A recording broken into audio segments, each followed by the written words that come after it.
There are, in my opinion, huge nutritional change based on these new genetics.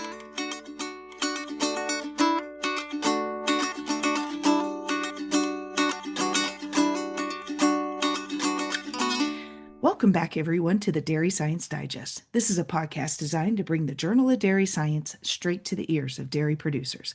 I'm Reagan Blewell from the University of Missouri Dairy Team, and today's guest is Dr. Gallo, a research professor in Italy, and they've studied the impact of short-statured corn, also known as corn with the Brachytic hybrid, on the productivity of their dairy herd. And their results were summarized and is the article featured this month titled "The Effect of Silage from a New Brachytic Corn Hybrid with a High Harvest Index on Feeding Behavior and Performance of Lactating Dairy Cows." So, Dr. Gallo, this podcast is going to be coming out the same month that many farm families are determining what corn they're going to be planting in April of next year right now. So this topic is fresh on their mind and they've been combing through the magazines. So let's just dive right in and take a moment to talk about these short-statured varieties offered by Bayer so that they can get all the information they need to proceed with confidence in purchasing the 2026 corn hybrid. So first of all, welcome to the Dairy Science Digest, and thank you so much for taking time to join us today. Could you please take a moment to introduce yourself to the audience? Thank you very much, and obviously, thank you to invited me to this podcast. So I am a nutritionist, and I work mainly with ruminants, again, lactating dairy cow. I am also teaching activity. In particular, I teach for bachelor, master student, also PhD, mainly animal nutrition and related aspect. Obviously, I am a researcher. I work in Università Cattolica del Sacro Cuore. We are located in Piacenza Cremona. That is an area in which there are a lot of lactating dairy cow, ruminants in general, involved in nutrition aspect related to ruminants, and my a part of my activity is also related to extension service with the dairy industry and so on. Very good. And so I think what we've always talked about with dairy producers is that homegrown, high quality forages is really the name of the game for high productivity and therefore profitability. Because if you are gaining high nutrient forages, then that makes you less reliant on purchasing nutrients to bring into the farm. So let's talk a little bit about this variety of corn silage that is really the feature or focus of your research. It had a slightly different gene mutation, brachytic. So could you tell us a little bit about what that is? This might be a new word for some of the listeners. So please describe what is brachytic and how do you expect that gene alteration to impact the forages being grown? A wonderful question because I am no crop geneticist, so this word is new for me too when I started this trial. What this mutation do is reduce internodes, so in particular in the more undigestible part of the corn plant that is the stalk. So, and this is the first characteristic that is typical of this new hybrid of corn.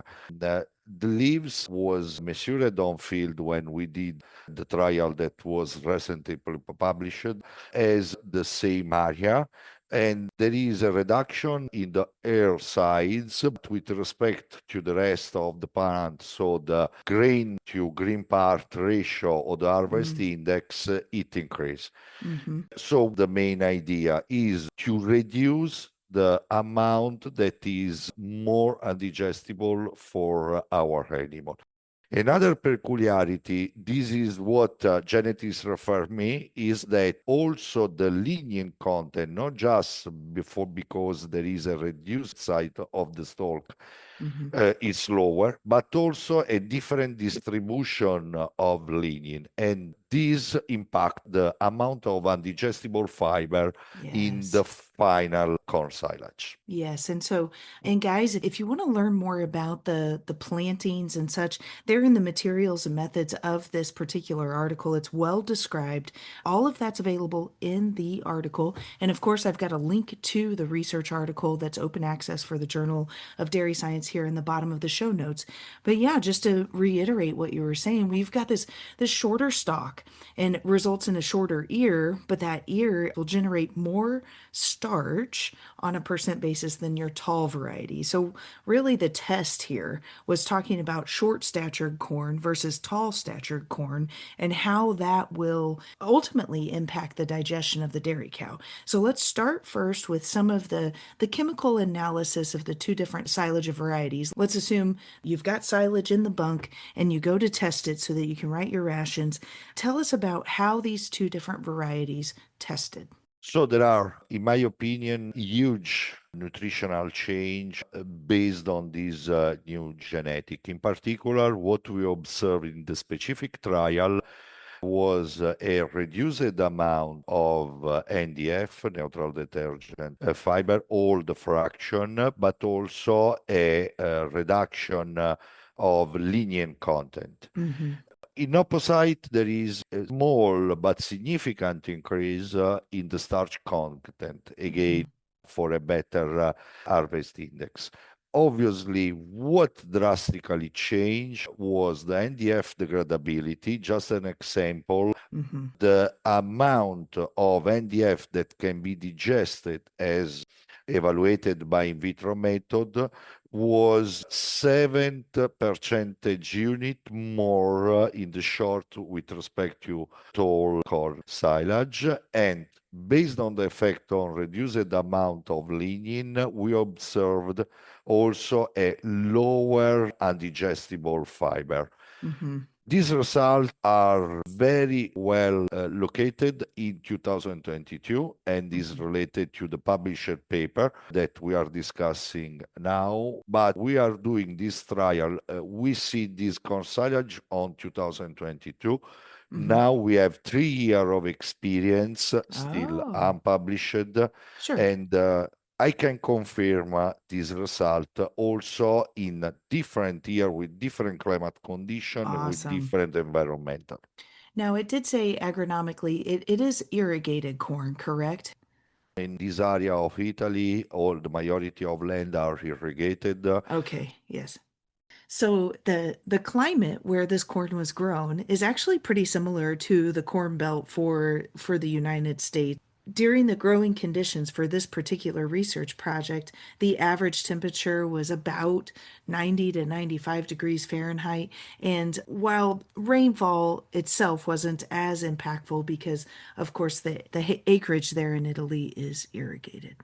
So Yes. usually we use corn silage, obviously high input crop, but we use a lot of irrigation water, Mhm. in particular on 2022, that in Italy was very hot condition. Mm, So what I observed, this is just my observation, that a good ability of these corn hybrids to stay green also when there are very hot conditions like 2022. okay, so 22 was drought and hot. Is that correct?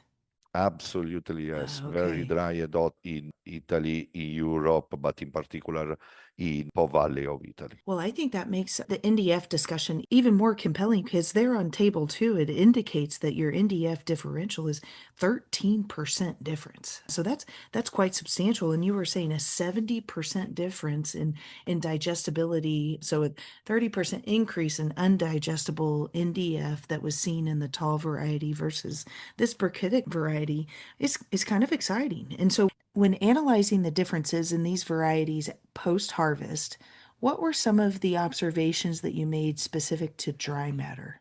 So obviously this is another complex question. When we try our core, I focused on a specific year, but we just published another paper on JDS in which we did a plot trial in we tested 3 different brachytype hybrids. And what was my main observation that they have a wonderful stay green peculiarity. So we can wait some more day before harvest to increase the starch Mm. content by maintaining a good level on NDF degradability.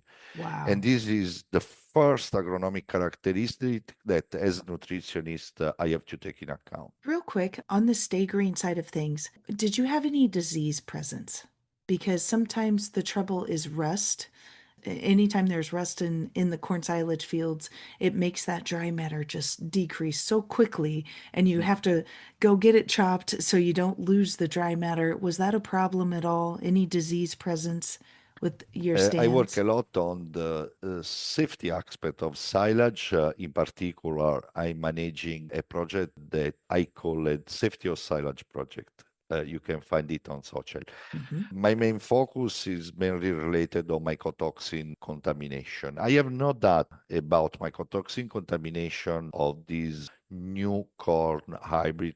If specific season can influence or delay in the harvest, change in agrotechnical practice. But what this is just an observation on field is very yield crop on field.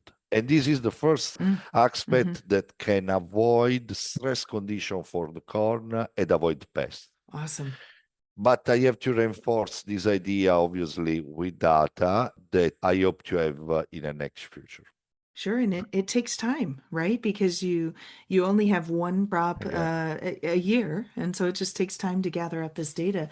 But the idea that reduced stress and will reduce the total amount of lignin, which you saw in the data, the total amount of fiber laid down in the plant, which you saw in the data, and so I believe that historically, 2022 was a very challenging weather year for Italy, and so that gets me excited because if you've got a corn hybrid that affords you the opportunity to have improved digestibility even during stressful conditions, wow, that could be super helpful. And you can amend your planting population to correct for any sort of yield drag that you might see from these shorter varieties. I have It's another exciting. question, but I don't know if it's of interest for you. Because when we started on 2022, we was the first experimental farm that started with this project, but other farmer in Italy seed brachytype Hmm. corn, and I discussed a lot with the guy in the last 3 years. What was the most impressive characteristic of this brachytype is that when there is a storm, Hmm. Lodging, they don't lodge they don't lodge. because the high density of the crop help each crop with other to stay. Yes. So, Standing. and this is again is Hmm. observation that Sure. farmer do on field. Real life, yes. Recognizing in those storm conditions. So here I see that the short typed corn was planted at 135,000 seeds per hectare, and we divide by 2.47 results in 54,655 plants per acre. Wow, that's a massive amount of plants per acre agronomically. Very intensive. With this hybrid, we increase by 60%. Wow, that's incredible. It's good also for the company that sell more seed. I Don't well, record right? this. That's exactly what I'm thinking. I'm like, how in the world can you afford to do that? And so let's talk a little bit about the ration that you developed. These two varieties, so tall versus short, were included in the ration at 38.5% on a dry matter basis.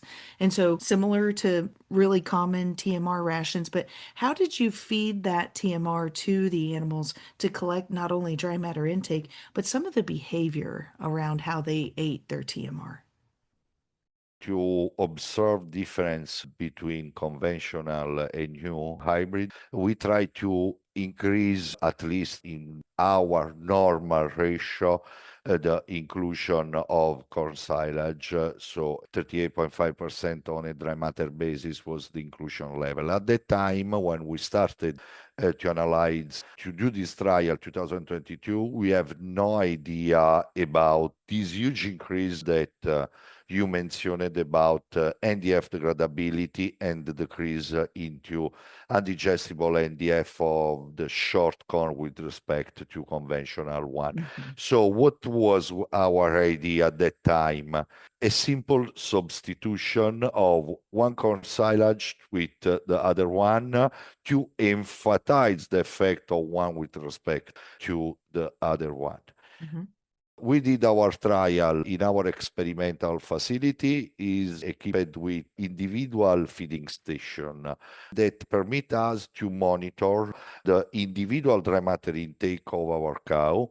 But this is an area on which we are working a lot, not just dry matter intake on a day basis, also the feeding behavior. What this means, how many meal, the amount for each meal, the speed, the rate by which cow ingested dry matter. And this was, in my opinion, at least when I planned this trial, unexpected result. What we observed in particular in our experiment, the higher availability of energy due to an increase in NDF digestibility permit a higher production, milk production, both as kilogram or as energy and fat corrected milk.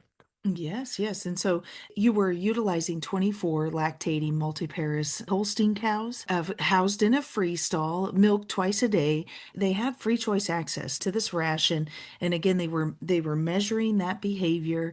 And you said that the difference in the TMRs resulted in difference in production. So let's go straight there. Talk to us about the milk yield change that was observed.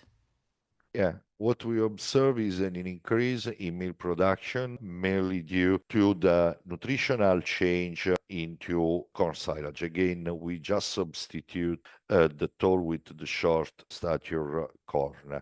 But it was not significant, but was a numeric difference in dry matter intake in an expected way, a decrease in dry matter intake when animal ingest short stature corn. Obviously, we well know that this is still debated in scientific bibliography that if we increase NDF degradability, probably we will reduce the fill effect of our feed. I do want to talk a little bit about that flow rate of what you're referring. Let's kind of dive right into that deep dark hole of the rumen, right? And so if she is improving her digestibility, then that means it's flowing through the rumen faster. So imagine that some of the listeners here today are ruminant nutritionists. How would you advise them to add this type of corn silage into their ration? At what point would it be most valuable in the lactation curve? This is just a preliminary study. We use early lactation cow and we follow them for 3 months.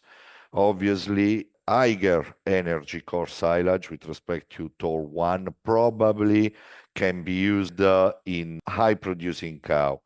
But I'm sure that we can have a response on the whole earth, also mid to late lactation cow. Very good. One thing to take into consideration if we're gathering up an additional 3.872 pounds, so nearly 4 pounds per cow per day improvement, are there any drawbacks? Like agronomically, did the total dry matter harvested decrease significantly?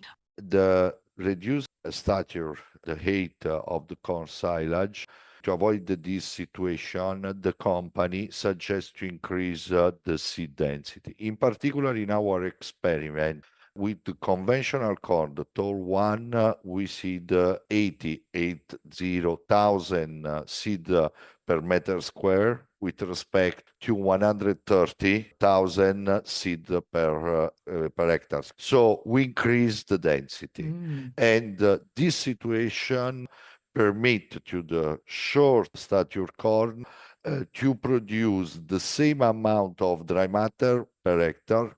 But I have to specify here that we treated the two experimental fields in which we produced the corn silage for our trial, tall and short, with the same fertilizer, same nitrogen, same irrigation water, so the same condition. Probably agrotechnical trial should be still done to verify if there is more needs from short stature, seed at high density. Mm-hmm. I see. Got it. Yeah, and agronomically, those are the plant population is an important detail, right? And so, as he was saying, they increase their plant population to correct for any sort of yield drag that was being anticipated being a short-statured forage, and that way, theoretically, you'd have as much silage as you would need, just with a greater digestibility for the year. Very good. Let's circle back to the feed behavior. And you were using a special system to identify the duration of each meal and then the quantity of each meal. Can you talk a little bit about how in the world were they eating less but producing more? This is obviously an expected result because the scientific bibliography that tests high NDFD corn silage usually measure an increase in dry matter intake. What happened in our trial and what we observed? The cow did one more meal and reduced the amount for each meal Hmm. with the same time spent to heating. So what was our idea, but surely we have still to work, that in this specific trial with cow that produce a good amount of milk, a high amount of milk, probably more than a rumen fill effect, a chemiostatic effect drive the intake of the animal. For me, this is a very important point because I read other paper that was published on this topic. One is from Professor Van der Haar Mm-hmm. from Michigan University, Sure. and they tested three short corn hybrids, Mm-hmm. and they observed similar results in two of them. Hmm. I have also other info from other trials that are going on in Turkey, similar results. I know that the company is doing this trial around the world now. This is Oh, so there are a lot of locations in which to reply in different environment with different genetic for the animal, with different nutritional strategies. They are doing it. good. So this is, at least in my opinion, for the new generation of nutrition. Mm-hmm. Probably with this improvement level of energy into PMR, into our forage, in particular corn silage, probably there is a chemiostatic effect that is becoming much more important in controlling dry matter intake of our animal. As I was reading through your literature review, I found it really compelling the discussion about how that intake is changing the way volatile fatty acids are being produced and absorbed. And additionally, you measured a change in the apparent crude protein digestibility of the total diet. Do you want to talk a little more about each part and piece? So, the energy effect, the protein effect, and how that potentially changed by these different hybrids? What we observed is that there is no huge impact on total tract because we measured apparent digestibility, apparent total tract digestibility of the three main nutrients, NDF, starch, and protein. Probably due to the low number of animals that we tested, we was unable to see difference or a huge effect on digestibility, total tract of fiber, NDF. Instead, we observed an increase in apparent crude protein digestibility. Mhm. Obviously, what we have in mind, higher availability of fermentable carbohydrate at level of rumen reticulum compartment increase Mhm. microbial crude protein production. Obviously, this is just a first trial, and I cannot state final statement Well, about this sure. aspect. But It's fun to speculate. And so that healthier rumen, of course, has more microbial population that then fuels the animal.